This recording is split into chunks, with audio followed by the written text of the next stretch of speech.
Welcome to Basic Brewing Radio for Thursday, January 19th, 2012. I'm James Spencer. Here at Basic Brewing Radio, we're all about home brewing. Well, this week, Jesse Core of Core Brewing in Springdale, Arkansas, joins us to talk about his new brewery and the emerging brew culture in the northwest part of the state. We'll get his take on what it's like to go from a home brewer to a pro in the natural state. If you're new to home brewing and would like to get into the hobby for the first time, check out our website, basicbrewing.com, where you can find archives of our audio and video podcasts and our DVDs to walk you through basic and more advanced brewing techniques. And our 2012 Brewer's Logbooks are in stock. You can log 50 batches of beer and track them on calendars inside the book. Very cool. You can follow me on Twitter. My username is Basic Brewing, all one word. You can find me on Facebook at facebook.com/basicbrewing.james, and we have a show page on Facebook at facebook.com/basicbrewing. Thanks again to everybody clicking on the Amazon.com associate link on our basicbrewing.com site. Whenever you think of Amazon, think of us and click on our associate link first. It won't cost you any extra, and you'll be helping us to bring you the show, and we greatly appreciate your support. And if you're over the waters, there is an amazon.co.uk link on there, too. We also have associate links for Brew Your Own Magazine and the American Homebrewers Association on our site, too. And our iPhone and Android podcast apps are on their respective stores. And you can find the Android app on Amazon.com as well. And we're on the BlackBerry podcast directory, too. And on Stitcher. What else? And live and in person at no, not that. My entry for the current Brew Your Own Magazine Basic Brewing Radio Collaborative Experiment is in the Carboys. If you'll recall, we are testing with this experience and experiment whether it makes a difference whether you have trub in your wort as you rack to the fermenter. Some people are really careful not to get trub in the fermenter from the kettle. So what I did was I brewed a pale ale, no big surprise there, and racked some nice clean wort into one carboy. And then I stuck the auto siphon end way down deep into the kettle to get lots of trub with the second half of the wort that I put into the second carboy. And boy, there was a big difference with the way the wort looked in each of those. And I'm looking forward to tasting if it does make a difference in the final product. If you want to participate, we'd love to have you. The deadline is February 20th to get your data in. So you still have time, especially if you want to do like a session beer. I also did Chris's wort stability test, too. Chris Colby's wort stability test. I boiled water in an Erlenmeyer flask to sanitize it, and then I racked a little wort into the flask before I transferred into the carboys. And after 6 days, I'm finally seeing some action in there that looks like it might be some microbial action. So I'm pretty happy that my wort looks pretty clean. I didn't see massive fermentation after, 24, even 48, or even 72 hours. So I'm happy about that. So if you want to learn more about that, both experiments, you can look at Chris Colby's blog at byo.com for more details. A couple of days ago, I also bottled another round of the fermenter-type experiment. If you'll recall, Steve and I tasted a difference between the glass carboy and the plastic bucket with a Belgian-style beer that I made. Well, I redid the experiment to see if we can taste the difference again, and we'll let you know. Rob from Charlotte, North Carolina wrote, after hearing me describe my Orval Dregs beer as having feet-like character in last week's show, Rob says, I just wanted to let you know that I also made a starter out of Orval Dregs and pitched it into an American Pale Ale in late October of last year. I tasted it in December, and it didn't have much character other than being kind of dry and hoppy. I used only the Orval yeast for the entire fermentation, and it went from 1050 to 1010 as of December. Rob says, I tasted it again last night, and after about 3 months in the primary, it has developed a lot more funk and the hops bitterness has subsided a bit. I think I taste a little pineapple, Rob says. If it continues to develop and I think it's worthwhile for you, I'll send some your way. Ooh, that sounds good. Just wanted to mention this to you since I heard on the podcast you weren't happy with the one you made. Don't give up hope on the Orval dregs. Well, thanks, Rob. I have to say that after the previous episode, I chilled one of my Orval dregs beers, and I tasted it, and the foot character is greatly diminished. It was almost gone entirely from the aroma, which pretty much smelled like an Orval, and the flavor was a lot brighter than before, with a more kind of subtle background of foot. So I have hopes that the beer will come around and that I won't have wasted all that time, energy, and money on something that I don't like. So apparently 3 months in the bottle has made a big difference in that beer. So we will keep tasting them, and I'll keep you posted. Brandon in Greenville, South Carolina. We heard from Rob in North Carolina. Brandon's in South Carolina. He writes in with a late brewing disaster story. Brandon says, I know I'm way late in submitting this story, but I'm going to send it in anyway. He says, I brewed a beer about 4 years ago. After about 3 days, it didn't seem as if it had had a vigorous enough fermentation, and I realized that I'd forgotten to aerate the wort. So I took the carboy into the kitchen and decided to shake the carboy after 3 days of being in primary.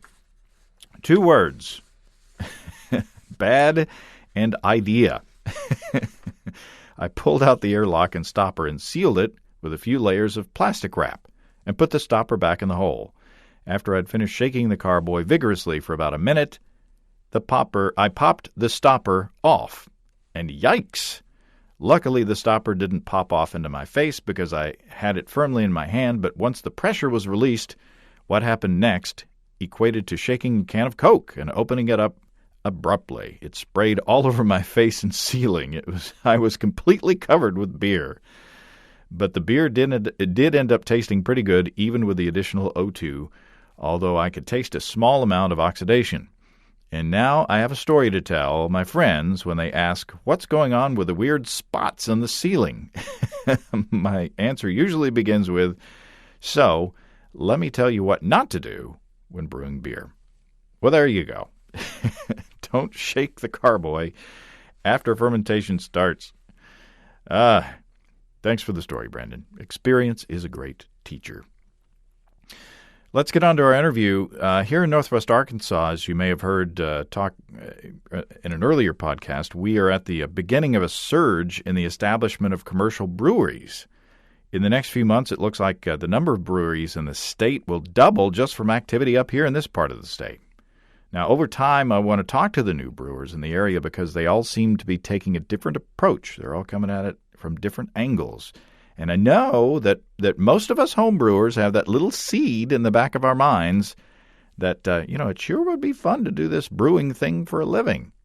So I'm hoping that listening to all the different perspectives will give you some ideas if you want to go pro. The first of these interviews is Jesse Core of Core Brewing in Springdale, Arkansas. He's opening a production brewery and starting off small with dreams of going much bigger. I asked my buddy Andy Sparks of thehomebrewery.com to come along.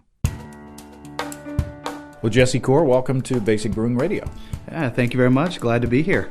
And thank you for having us on at your place of business, your brand new place of business. And with me is Andy Sparks. Always fun to be here with you, James. And we are sampling a beer. What are we drinking? We're drinking a little oatmeal stout on nitrogen today. It's a little cool. It's time of the season for this beer, so I can't drink enough of it. So it's a lot of fun.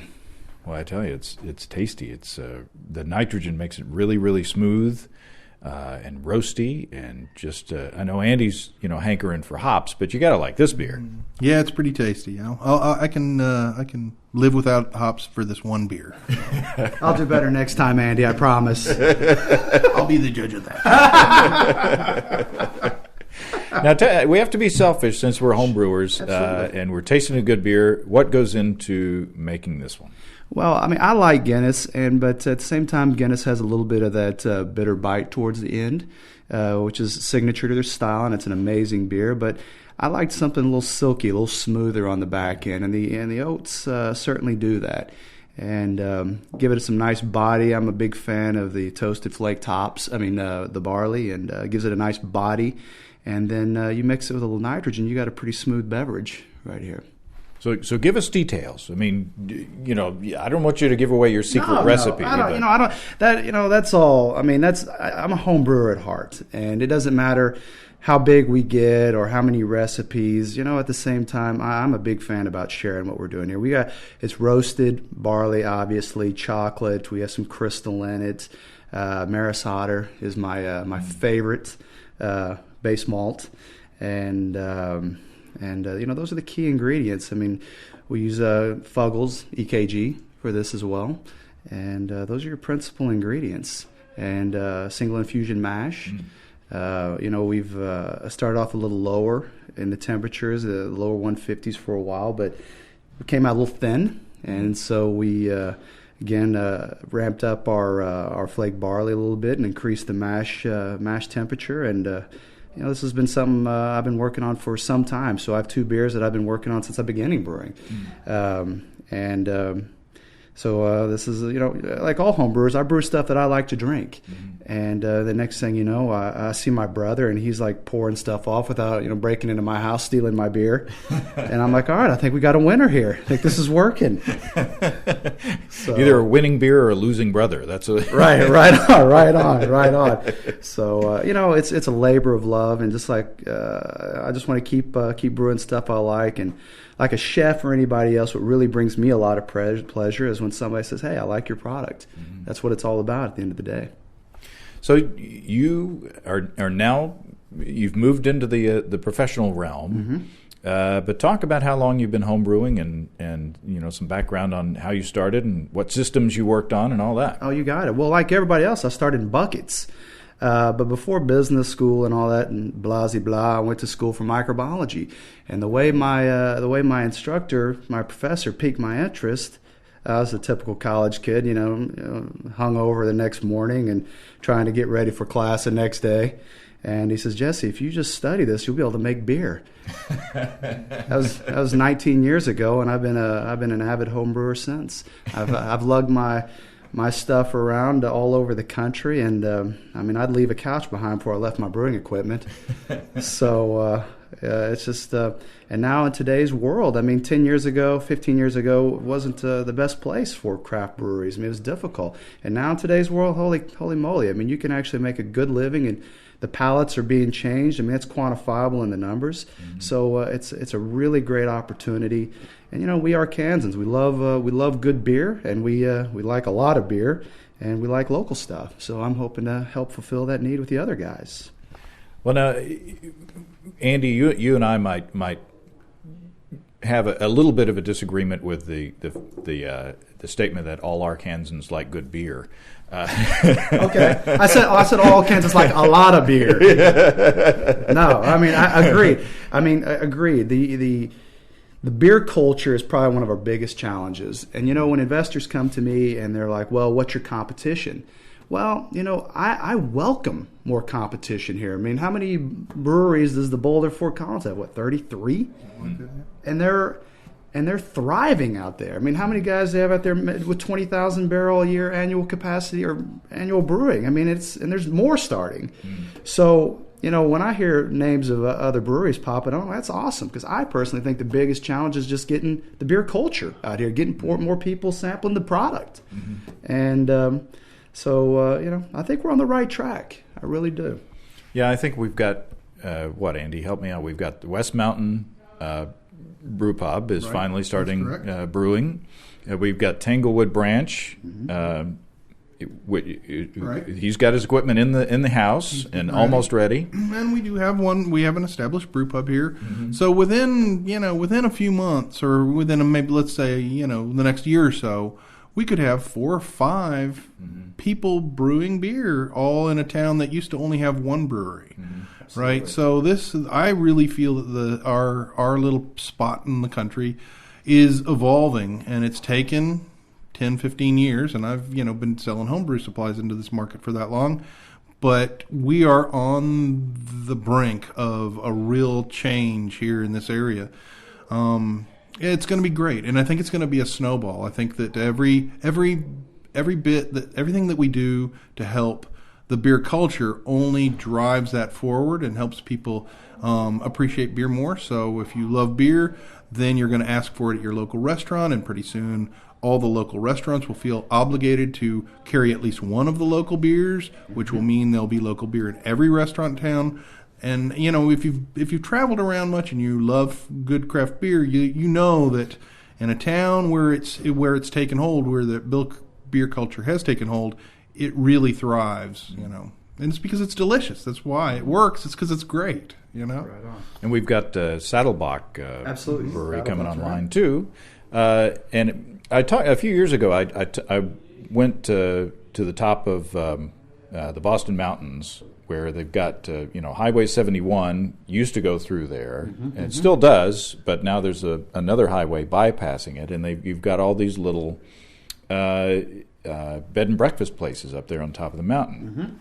And I talked to one of the owners of one of those bed and breakfasts, and I said, "Does it worry you that you've got all this competition up here on the mountain with you?" And he said, "No, there's an old saying among retailers that where more shirts are sold, more shirts are sold." In other words, if you have a district of a town where there are retailers that sell shirts, more people go down there to get their shirts.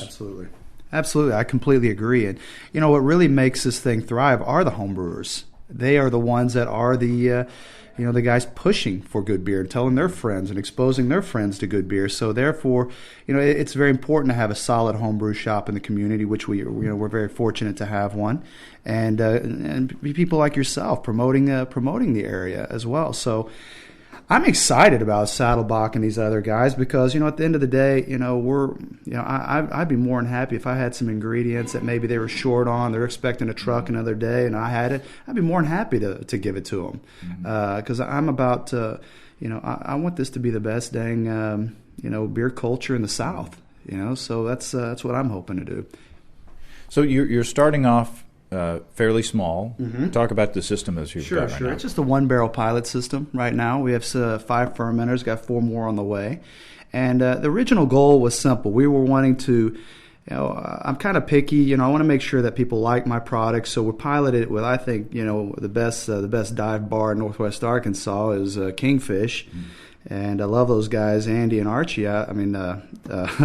With Archie and Mike Rohrbach out there. And it's just it gives me an opportunity to try new beers and get feedback from the patrons out there. And for the most part, it's been fantastic. I bring 2 kegs out on Thursday. They're sold out by the end of Friday, and that is what a brewer ultimately wants.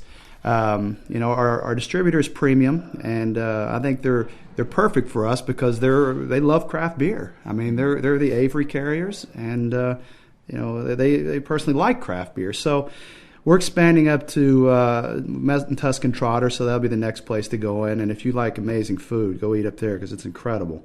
And right now we're in the middle of a private financing round where we're looking to purchase a 30-barrel brewing system. And, for our investors, we'll be able to hit our financial projections with a size with that type of capacity.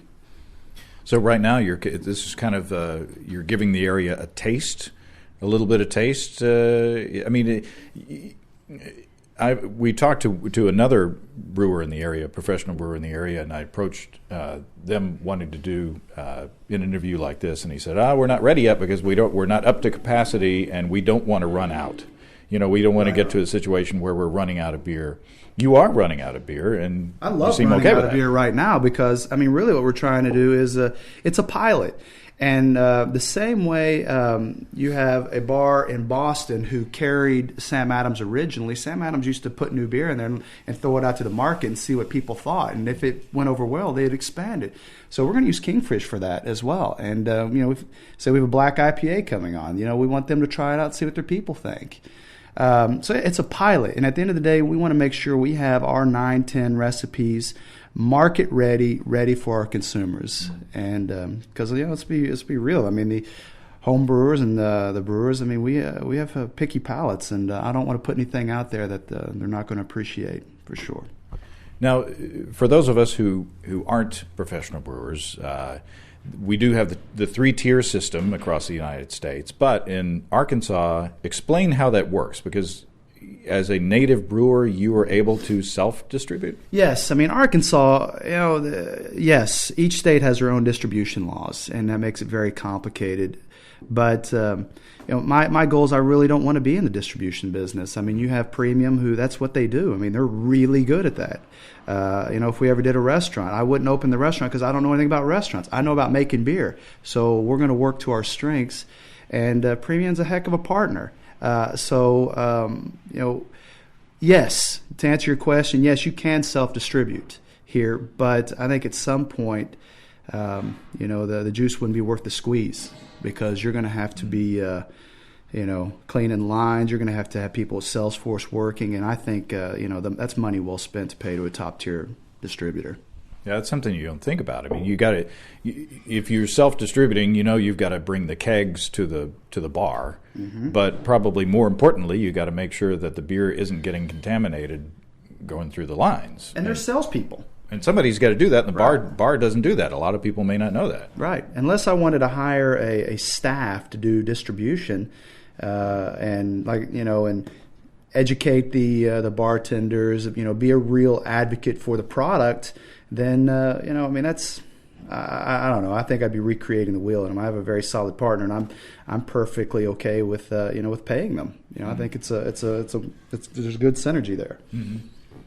So you said that you're recruiting investors. So you said the word partner. You're gathering partners in. I mean, how many people are going to be involved in this operation? Ideally, at the end of it, I mean, what's your strategy? Well, we have a pretty solid board of directors. We have Gary Head. We have Dr. Piscopio, who's a PhD organic chemist, and we have Ian Radcliffe, we have Alexander Crawford, and we have Jim Seipert, and each bring their own unique skills to the board. I mean, I thought when I assembled this board, I wanted a group of guys that were professionals, experts in their own respective areas, so that way they can give me solid advice. Because at the end of the day, I've got all my skin in this game, and I want the best opportunity to be successful. And I know these guys will not sugarcoat it for me. They'll tell me what it takes.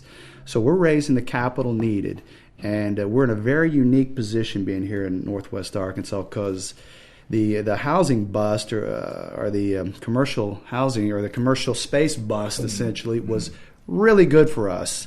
Because what if I wanted to open the same type of brewery in Boulder or San Diego? I mean, I'm looking at what type of facility? I mean, the costs are nuts. Even Avery's jammed down on Broadway, right? So. And we have ample space here, so we can raise less money and get more capacity. So we're I mean, it's so ripe right now, so ready to be picked that we're excited about it. So we're going to get enough money. We're going to partner with enough investors. We're doing our private placement memorandum through Friday, Eldridge and Clark, and at the end of the day, I'd say we're close to halfway home right now and where we need to be. Until then, we're going to be releasing the beer out to some different areas and continue to give people a taste. And I value their feedback. Give me a call on my cell. Tell me what you think. Are you releasing how much money you're looking for? Yeah, I'm looking for. It's the private offerings for $1 million. $1 million, and $1 million. I mean, it sounds like a lot of money, but for a 30-barrel capacity manufacturing plant. That's a lot of stuff right there. We're very fortunate to be working with some great companies like Multicraft, and just being a great area. I mean, again, cost of space is really beneficial to us right now. So why a production brewery and not a brew pub? Like I mentioned earlier, I know diddly squat about the restaurant business. I know about making beer. Well, at least as much as, I mean, it's an endless learning to make beer. It's a lifelong journey, right, to make good stuff. And that's but Maybe one day. I mean, maybe one day I'd want to partner with somebody who knew the restaurant business. But for right now, we just want to stay focused on making good beer. It seems like to me that the failure rate for restaurants by themselves is pretty high. I can't remember what the percentage of restaurants that fail in the first year. And if you add another business onto that, it seems like you're multiplying your risk factor there. Absolutely. We don't want to, we want to work toward our strengths. And our strengths are supply chain. We know the supply chain very well. We, manufacturing, beer. I mean, this is what we know how to do.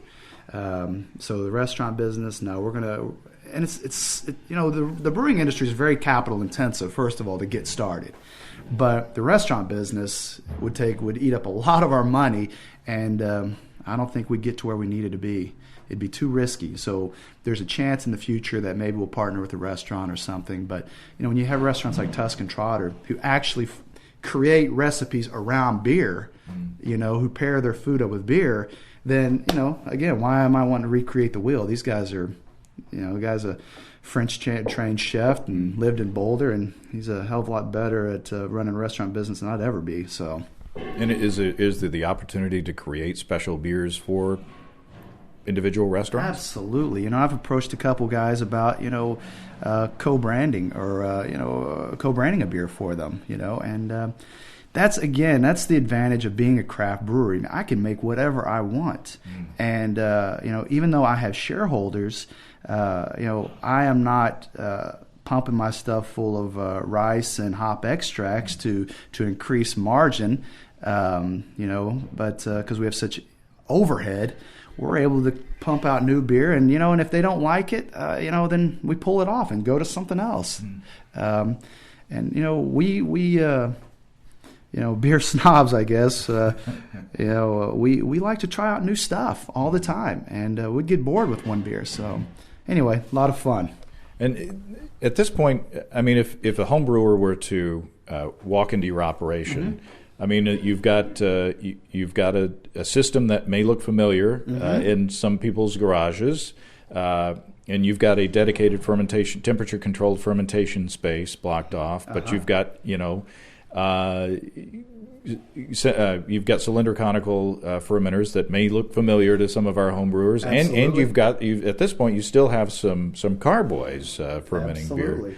So at this point, you've kind of got almost the best of both worlds because you are able to distribute professionally or commercially, but also at this point you have flexibility. Whereas if you were to brew a 30-barrel batch of something, you're going to have to make some serious decisions. Stakes get higher. Yeah, absolutely. And what I want to do is I always want to be. This is where I'm going to work. Like I said, I'm a home brewer. I want to do recipe formulation. That is kind of what I like to do. I mean, that's the passion for me.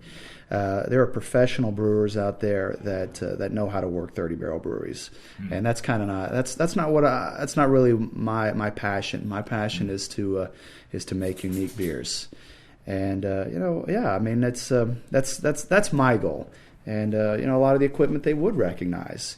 And if anybody, I always encourage anybody to say if they want to jump on and go for it to become a professional brewer, just bite the bullet, go for it. I mean, it costs money and time, and working with the government is is very tough. I mean, I was in government for 4 years in Springdale, and I understand the process, but it still takes 18 months to get through all the red tape at the end of the day, even for something this small.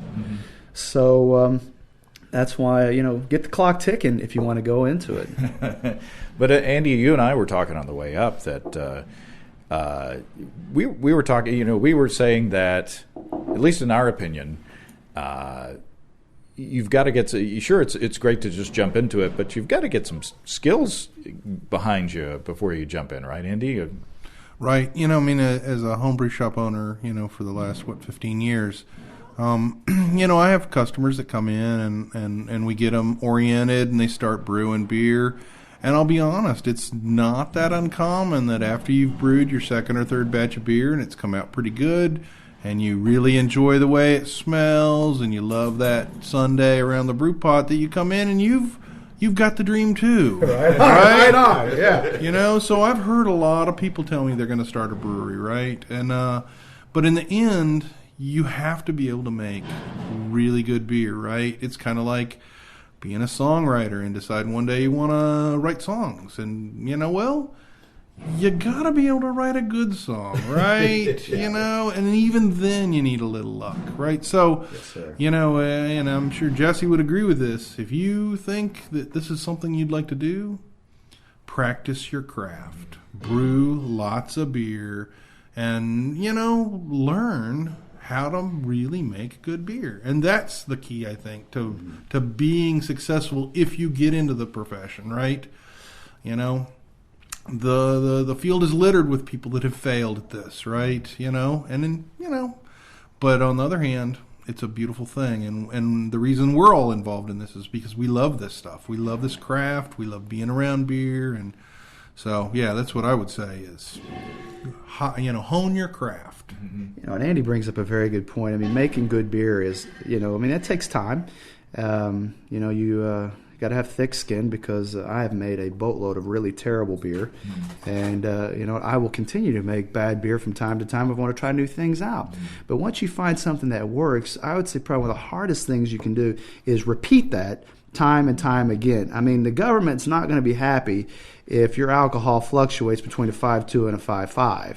They're not going to be particularly pleased about that. And your consumers, let's take Andy, for example. I mean, he loves hops. What if one batch to the next it didn't have any of that same hop aroma? You're gonna lose interest. So I would say the hardest thing for me after you botch it with the beer a while and finally get something you like is being able to reproduce it time and time again. But you know what?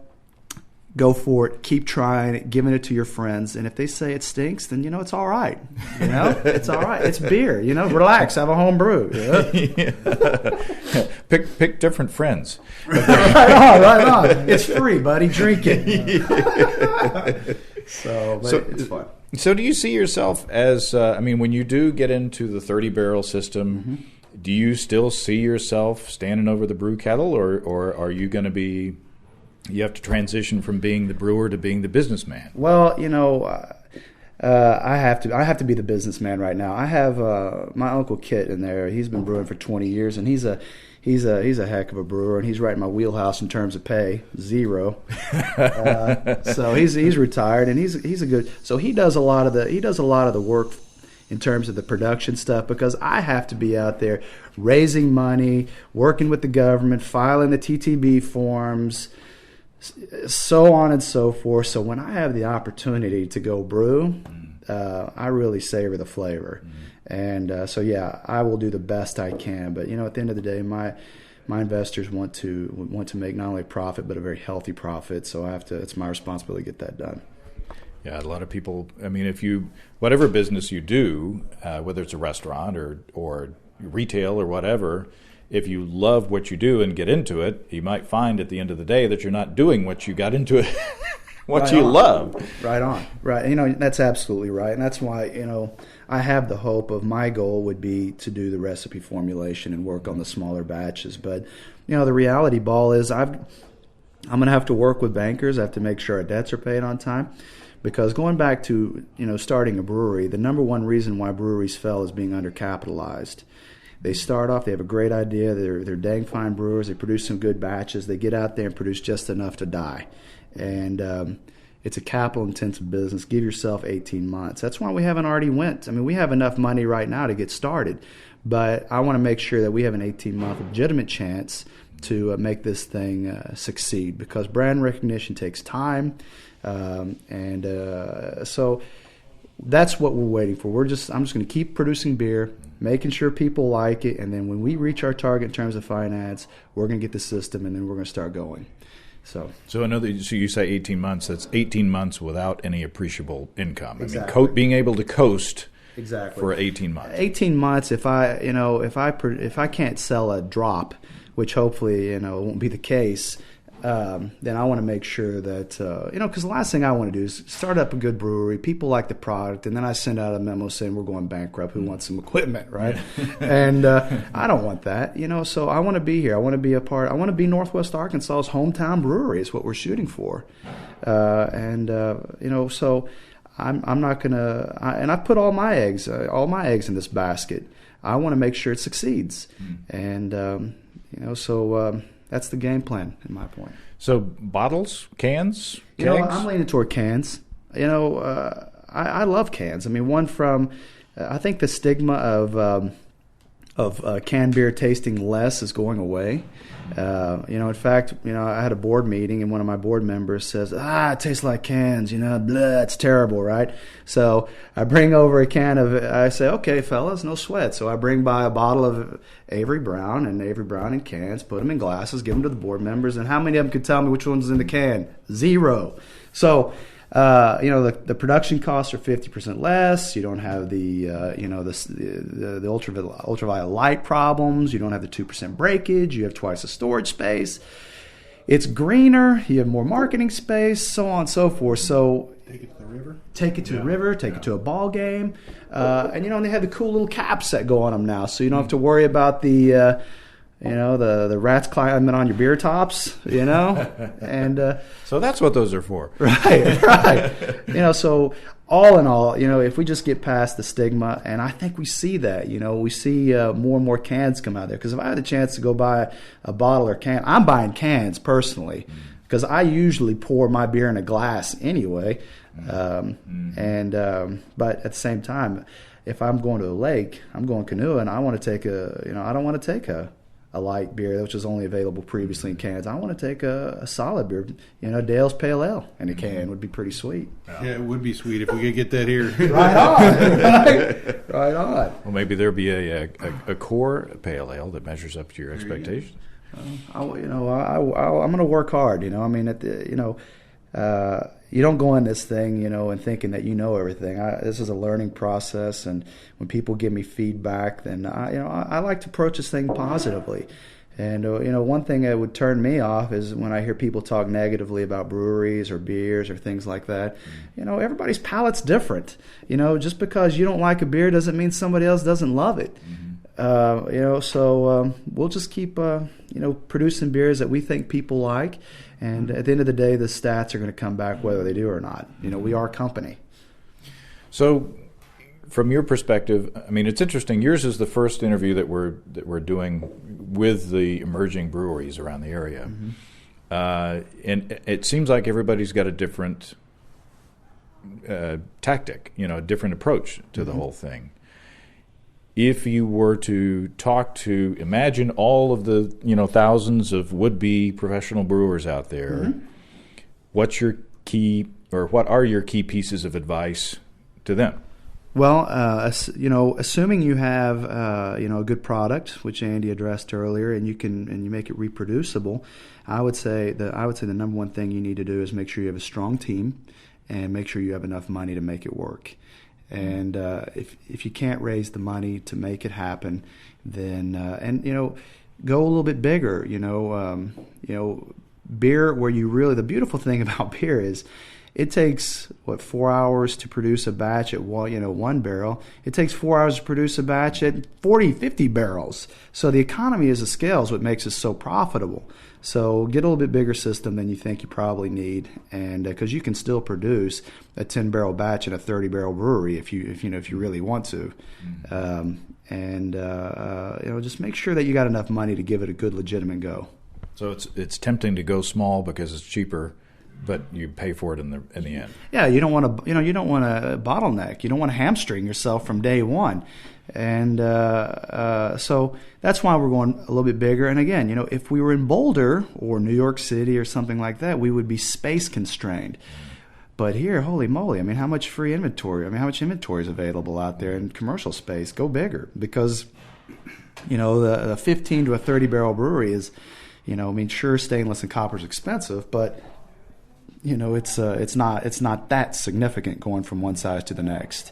And so that would be my advice. Go a little bit bigger, but the most important thing is patience. And because the government will wear you out on this process. I felt like they just do not want me to open. But how long did it take to get through all the hoops?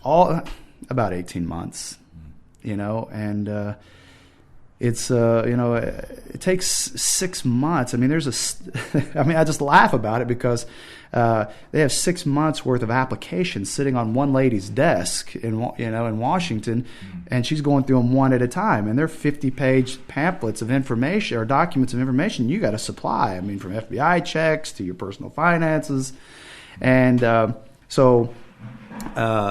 just be patient with that and keep moving forward and make sure you raise enough money. And those are tax dollars that are waiting to come into the coffers right there on that lady's desk.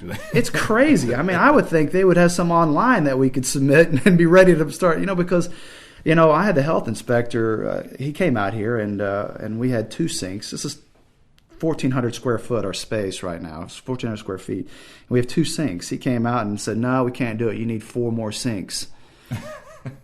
And I'm like, I need 6 sinks for this space. So what you do is you don't get lippy. You smile and say, "Yes, sir, I will get that done." And you put the 4 sinks in, and he comes out and gives you you're okay to open. So you make them little bitty sinks, and oh no, they have to be. There was like one. I had a crack in the floor, and I'm like, and I had to fill the crack in the floor. There's just all types of little things I had no idea about. But at the end of the day, what they really want is their $50 fee, to be sent to them. So, but be patient, and it'll happen, Andy, any questions? Any final questions? No, I have. I've been talking to some of the people that are doing this in town, and as he's saying, it is an arduous process. But from what I hear, that there are some things that they are trying to streamline some of this, because I think to some degree they do see this as a kind of a way. This is a business that is actually expanding in this economy that's not really doing great. So from what I've heard, it's still a struggle. But I've been told they are trying. They're trying to expedite some of that stuff and help a little bit. Especially on the West Coast, these little itty-bitty breweries, these nano breweries are blowing up, and they've got some kind of expedited stuff for those really itty-bitty breweries. So I would say, like Jesse's saying, if you have the passion, if you think this is where you want to go, don't be intimidated. Go for it. Right. We need more people doing this. Everybody that does this helps this whole thing that we love grow, right? And that's what we all want. Well, and one thing that we're, we also want to be a craft distillery as well, and that was a part of the reason why. I bet we could probably wrapped it up in 13, 14 months, but because we want to be a distillery, also, we want to make our own moonshines here. So you have a place for your bad beers to go. Absolutely, absolutely. But also we have amazing raw materials here. We got, apples, peaches, and so you can make some pretty solid moonshine in this area, and we use the same equipment, but the government doesn't allow you to have a still and brewing equipment in the same area. And then the interesting thing is for TTB, the Fed, to approve a distillery, you have to have the still in place, but the state of Arkansas doesn't allow you to have a still. So there's some things we're trying to work out. Yeah, so we're trying to work that stuff out. But at the end of the day, I love the craft distillery movement too, coming out of the West. I mean, they make some really good product, and so we're poised at that point, with all of our licensing in place, that when we, when maybe we can make some good moonshine, maybe some good whiskey someday. That sounds like fun. Yeah. Well, Jesse, thanks. Thank you guys. Anytime. And, I encourage anybody, if they want to call me or shoot me an email, jesse@corebeer.com. Shoot me an email. I'd love to chat with you, and we can talk anytime. This is what I love to do, and, just prepared for me to bore your ears off. So, well, I haven't been bored. All right, good. And thanks for your help, Andy. No problem. Always glad to be here. Well, thanks again to Jesse and Andy. That was a tasty beer, and I'm looking forward to sampling what Jesse's going to have on tap in the future. All the best of luck to him in his new business. You can check it out at corebeer.com. That's CoreBeer.com. If you have brewing questions, show suggestions, or just want to say howdy, write to james@basicbrewing.com or just fill out the contact form on basicbrewing.com. And please don't forget to tell us where you're from. Be sure to check out our DVDs, Extract Brewing and Partial Mashing, Stepping into All Grain, Low-Tech Lagering and Decoction Mashing, and Introduction to Wine Kits. You can find them all on our site along with our Brewer's Logbook, which is now available to order. We got combo deals to save you a few bucks if you want to buy more than one DVD at a time, and you can check out our Basic Brewing shirts in the store, too. You can see a listing of the fine folks across the country who sell our DVDs on basicbrewing.com, and if there isn't a vendor in your area, you can order them online in our online shop at basicbrewingshop.com.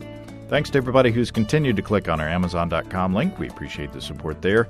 Our featured products this week that were purchased through the link are Great Lakes Select Honey, Clover, 32-ounce bottles, pack of 3.